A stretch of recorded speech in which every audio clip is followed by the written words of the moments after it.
एक बार की बात है, गौतम बुद्ध अपने शिष्यों को जिंदगी से जुड़ी अच्छी बुरी चीजों का ज्ञान दे रहे थे। सभी शिष्य उनकी बातों को बहुत ध्यान से सुन रहे थे।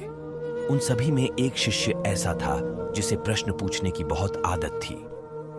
वो उठकर गौतम बुद्ध के पास गया और उनसे बोला, आप हमें जिंदगी के बारे में जो कुछ सिखा रहे हैं उस सब का क्या फायदा, क्योंकि हम में से बहुत से बच्चों को ये भी नहीं पता कि हमारे जीवन का मूल्य क्या है और ये जीवन हमारे लिए कितना कीमती है।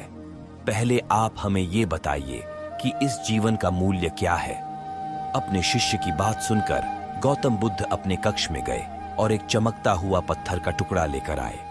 वो टुकड़ा उन्होंने अपने शिष्य को दिया और बोले, मैं तुम्हें इस जीवन का मूल्य तब बताऊंगा जब तुम इस पत्थर का सही मूल्य पता लगाकर आओगे। साथ ही ये ध्यान रखना कि तुम्हें ये पत्थर का टुकड़ा किसी को बेचना नहीं है। गौतम बुद्ध की बात मानकर वो शिष्य बाजार की तरफ चला गया। बाजार में सबसे पहले उसकी नजर एक फल बेचने वाले पर पड़ी और उसने वो पत्थर उस फल वाले को दिखाया और बोला, इस पत्थर के बदले आप मुझे कितने फल दे सकते हो? फल वाला बोला, ये पत्थर कुछ खास तो नहीं है, लेकिन फिर भी इसके बदले में तुम्हें 10 केले दे सकता हूं। वो शिष्य उस पत्थर को लेकर आगे चला गया। फिर उसे एक सब्जी वाला मिला। शिष्य ने उस सब्जी वाले से उस पत्थर की कीमत पूछी। सब्जी वाले ने उस पत्थर को ध्यान से देखा और बोला, इस पत्थर की कीमत के बदले में तुम्हें ज्यादा से ज्यादा एक बोरी भरकर सब्जियां दे सकता हूं। इसके बाद वो शिष्य उस पत्थर को लेकर एक सोने के व्यापारी के पास गया।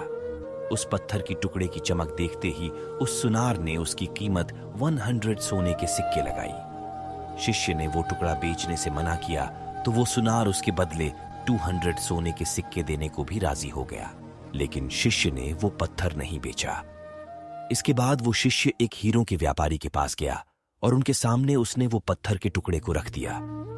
उस पत्थर को देखते ही हीरों के व्यापारी ने एक साफ कपड़ा बिछाया, उस पत्थर को उसके ऊपर रखा, फिर उसकी परिक्रमा की और हाथ जोड़कर उस पत्थर को कपड़े में लपेटते हुए वो बोला, तुम जिसे मामूली पत्थर समझकर उसकी कीमत पूछ रहे हो, असल में ये एक बेशकीमती रूबी है। ऐसा रूबी हर किसी को नहीं मिलता।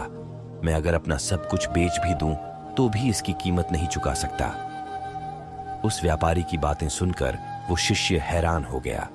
वो दौड़ा दौड़ा सीधा बुद्ध के पास आया और उन्हें उसने जो कुछ भी बाजार में हुआ वो सब बताया कि हमारी जिंदगी की कीमत वही है जो दूसरे हमें बताते हैं, लेकिन ये बात हमेशा ध्यान रखना कि सामने वाला अपनी हैसियत, बुद्धि और अपनी समझ के हिसाब से तुम्हारी कीमत लगाता है।